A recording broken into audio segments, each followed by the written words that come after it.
സംസ്ഥാനത്തെ വൈദ്യുതി ഉപഭോഗത്തിൽ നേരിയ കുറവ് 104.49 ദശലക്ഷം യൂണിറ്റാണ് ഇന്നലത്തെ ആകെ ഉപയോഗം. റംസാൻ പ്രമാണിച്ച് സർക്കാർ സ്ഥാപനങ്ങൾക്ക് അവധിയായത് മൂലമാണ് വൈദ്യുതിയുടെ ആവശ്യം കുറഞ്ഞത്. വിവരങ്ങളുമായി വിനോദ് ചേരുന്നുണ്ട്. വിനോദ് സൂചിപ്പിച്ചതുപോലെയാണ് നമ്മൾ നേരത്തെ ഇന്നലെ അവധി ദിവസമായിരുന്നു. സർക്കാർ സ്ഥാപനങ്ങൾക്ക് അവധി, ചില കച്ചവട സ്ഥാപനങ്ങൾ ഉൾപ്പെടെ അടച്ചിട്ടിരുന്നൊരു സാഹചര്യമുണ്ടായിരുന്നു. പക്ഷേ അങ്ങനെയാണെങ്കിൽ കൂടിയും സംസ്ഥാനത്തെ വൈദ്യുതി ഉപഭോഗം റെക്കോർഡിലേക്ക് കുതിക്കുകയാണ്. കടുത്ത ചൂട് നിലനിൽക്കുകയാണ്. പക്ഷേ ട്രാൻസ്ഫോമറുകൾ അടക്കം കത്തിപ്പോകുന്നൊരു സാഹചര്യമുണ്ട്. ഉപയോഗം കുറയ്ക്കൂ എന്നൊക്കെ KSEB അഭ്യർത്ഥിച്ചാൽ പോലും നമുക്കറിയാം പൊള്ളുന്ന ചൂടാണ് രാത്രിയും പകലും. അത് എങ്ങനെയാണ് ഉപഭോഗം കുറയ്ക്കാൻ സാധിക്കും? ഈ പ്രതിസന്ധിയിൽ നിന്ന് KSEB എങ്ങനെ കരകയറുമെന്നുള്ളതാണ്.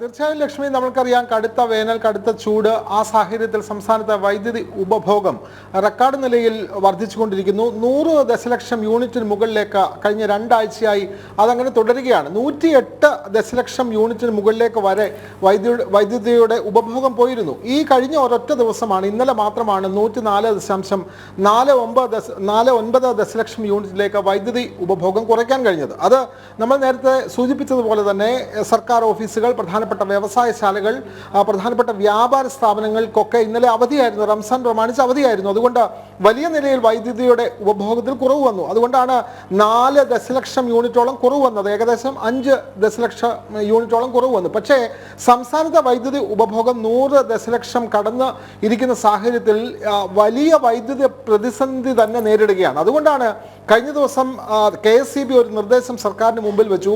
500 മെഗാവാട്ട് വൈദ്യുതി നമുക്ക് ആവശ്യമുണ്ട്, അത് വാങ്ങണം, വില കൊടുത്ത് വാങ്ങണമെന്നുള്ള ഒരു നിർദ്ദേശം മുമ്പോട്ട് വെച്ചിട്ടുണ്ട്. പക്ഷേ ഇത് വാങ്ങണമെന്നുള്ള നിർദ്ദേശം വെച്ചതല്ലാതെ വൈദ്യുതി വാങ്ങാനുള്ള പണം എവിടെ നിന്ന് കണ്ടെത്തും എന്ന് KSEBക്ക് ഇപ്പോഴും അത് കണ്ടെത്താൻ കഴിഞ്ഞിട്ടില്ല. അതിൻ്റെ പ്രധാനപ്പെട്ട സംഗതി എന്ന് പറയുന്നത് വൈദ്യുതി റെഗുലേറ്ററി അതോറിറ്റി പറഞ്ഞിട്ടുള്ളത് വൈദ്യുതിയുടെ കറണ്ട് ചാർജ് കൂട്ടണം എന്നുള്ളതാണ്. പക്ഷെ കറണ്ട് ചാർജ്, വൈദ്യുതി ചാർജ് കൂട്ടണമെന്നുള്ള നിർദ്ദേശം സർക്കാരിൻ്റെ മുമ്പിൽ വന്നെങ്കിലും സർക്കാർ അതേപ്പറ്റി മിണ്ടുന്നതേ ഇല്ല. അതിൻ്റെ പ്രധാനപ്പെട്ട കാരണം തെരഞ്ഞെടുപ്പ് തന്നെയാണ്.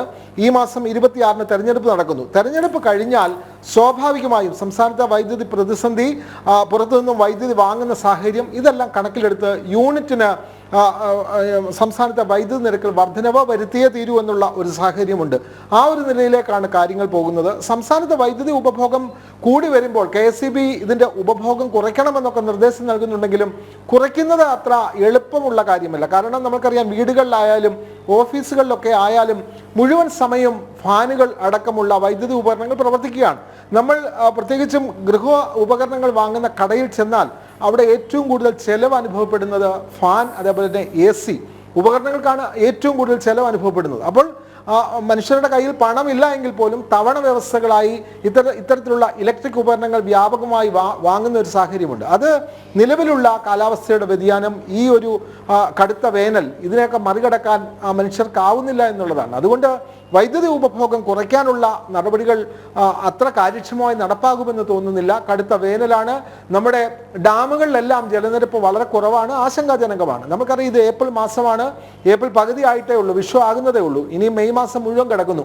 ജൂണിലാണ് ഇനി മഴ വരേണ്ടത്. 1.5 മാസക്കാലം കടുത്ത വേനലിലൂടെ കടന്നു പോകുമ്പോൾ സംസ്ഥാനത്തെ വൈദ്യുതി ഉപഭോഗം റെക്കോർഡ് നിലയിലേക്ക് തന്നെ കുതിക്കുമെന്നുള്ള കാര്യത്തിൽ സംശയമില്ല. പക്ഷേ വൈദ്യുതി വാങ്ങാനുള്ള പണം സംസ്ഥാന സർക്കാരിൻ്റെ കയ്യിലില്ല.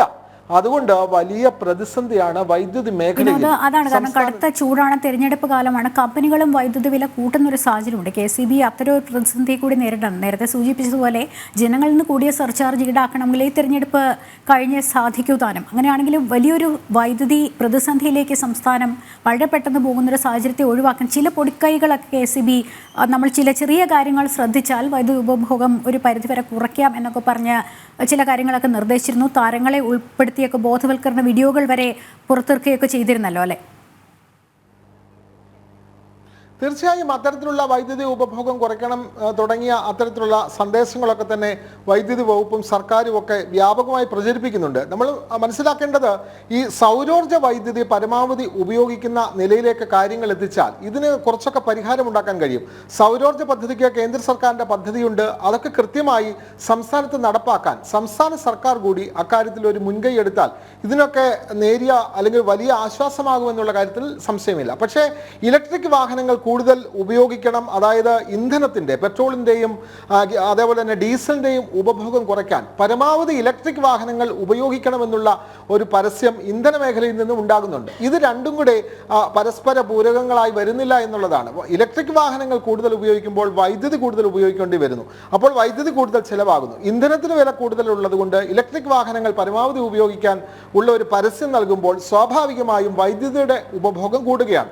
അതുകൊണ്ട് KSEB ഇപ്പം നൽകിയിരിക്കുന്ന നിർദ്ദേശങ്ങളിൽ ഇലക്ട്രിക് വാഹനങ്ങൾ ചാർജ് ചെയ്യുന്ന മണിക്കൂറുകൾ കുറയ്ക്കണമെന്നുള്ളൊരു നിർദ്ദേശം കൂടി വന്നിരിക്കുകയാണ്. അപ്പോൾ ഇന്ധനത്തിൻ്റെ വിലക്കയറ്റം, അതേപോലെ തന്നെ വൈദ്യുതിയുടെ വിലക്കയറ്റം, വൈദ്യുതി ഇല്ലായ്മ, ഇത്തരത്തിലുള്ള പ്രശ്നങ്ങളൊക്കെ വരുമ്പോൾ ഇതൊക്കെ എങ്ങനെ പരിഹരിക്കുമെന്നുള്ളത് സർക്കാരിൻ്റെ മുമ്പിൽ വലിയ കീറാമുട്ടിയായി നിൽക്കുകയാണ്. ഇലക്ട്രിക് വാഹനങ്ങൾ കൂടുതലായി ഉപയോഗിക്കണമെന്നുള്ള ഒരു സന്ദേശം ഈ വൈദ്യുതി പ്രതിസന്ധിയുടെ കാലത്ത് എങ്ങനെ ജനങ്ങളിലേക്ക് ഇത് രണ്ടും എങ്ങനെ മനസ്സിലാക്കാൻ കഴിയും എന്നുള്ളത് വലിയ സംശയം തന്നെയാണ്. എന്തായാലും വലിയ പ്രതിസന്ധി നേരിടുന്നു. നമ്മൾക്ക് പരമാവധി വൈദ്യുതി ഉപഭോഗം കുറയ്ക്കണം, പുറത്തുനിന്ന് വൈദ്യുതി വാങ്ങണം, പുതിയ വൈദ്യുതി ഉൽപ്പാദിപ്പിക്കാനുള്ള പുതിയ പദ്ധതികൾ കണ്ടെത്തണം. ഇതൊക്കെ നമ്മുടെ ആവശ്യമാണ്. ഇതിന് പുതിയ ആവിഷ്കാരങ്ങൾ വേണം. ഇതിനൊന്നും വൈദ്യുതി വകുപ്പിൻ്റെ കയ്യിൽ പണമില്ല എന്നുള്ളതാണ്. എന്തായാലും 1.5 മാസം നമ്മുടെ വൈദ്യുതി വകുപ്പ് കഷ്ടപ്പെടുക തന്നെ ചെയ്യും.